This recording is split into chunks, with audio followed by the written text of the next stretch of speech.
पाठ देवतात्मा हिमालयः संस्कृत विनोदिनी। सबसे पहले हम जानते हैं पाठ का जो परिचय है, सामान्य परिचय। हिमालय भारतीय संस्कृति की धुरी है, इसके बिना भारतीय संस्कृति अधूरी है।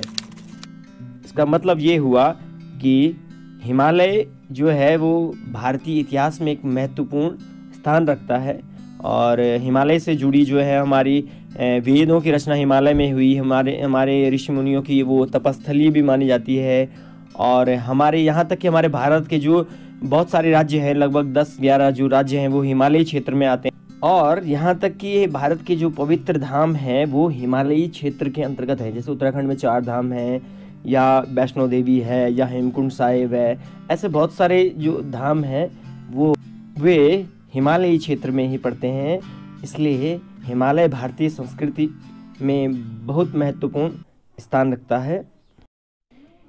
हिमालय गंगा, यमुना, सिंधु, ब्रह्मपुत्र आदि बहुत सारी नदियों का उद्गम स्थल है और इसी के साथ में ऋषि मुनियों की तपस्थली या तपोभूमि भी हिमालय है।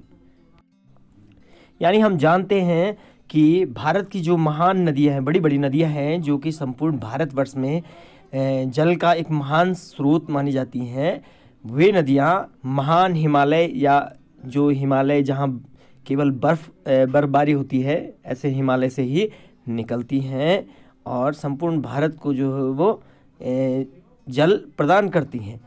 तो और इसके साथ में ही हम अगर इतिहास उठाकर देखें तो यहीं पर वेदों की रचना हुई, यहीं पर हमारे ऋषि मुनियों ने तपस्या की, बहुत सारी जड़ी बूटियाँ भी यहीं से हमें मिलती हैं। तो इसलिए महान हिमालय जल का भंडार है और भारतीय संस्कृति का एक केंद्र भी इसे कह सकते हैं। हिमालय भारत के लिए प्रकृति का वरदान है और यहाँ तक कि महाकवि जो कालिदास हुए उन्होंने हिमालय को देवतात्मा भी कहा है, देवतात्मा की संज्ञा दी है। इसका मतलब ये हुआ कि हिमालय हमारे लिए वरदान, प्रकृति का वरदान है, सिर्फ हमारे लिए नहीं अपितु संपूर्ण विश्व के लिए, क्योंकि हिमालय में विभिन्न प्रकार की जड़ी बूटियाँ निकलती हैं।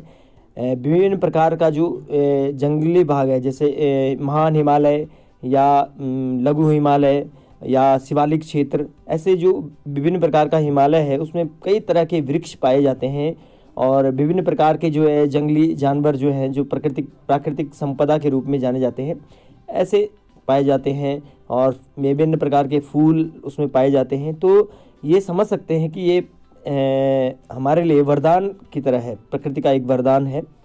और इसी कारण जो है अभिज्ञान शाकुंतलम जैसे महान नाटक को लिखने वाले कालिदास ने देवतात्मा की संज्ञा दी थी, अर्थात देवताओं की आत्मा, यानी कि देवता जिसमें वास करते हैं ऐसे समझ लेंगे।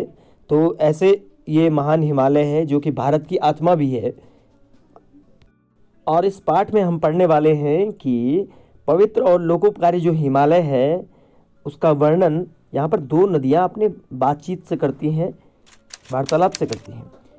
और यहाँ दोनों जो नदियाँ हैं गोदावरी और गंगा, वो हिमालय के विभिन्न जो पक्ष हैं अर्थात हिमालय के बारे में जो विभिन्न जानकारियाँ हैं उन्हें आपस में वार्तालाप शैली में प्रस्तुत करती हैं।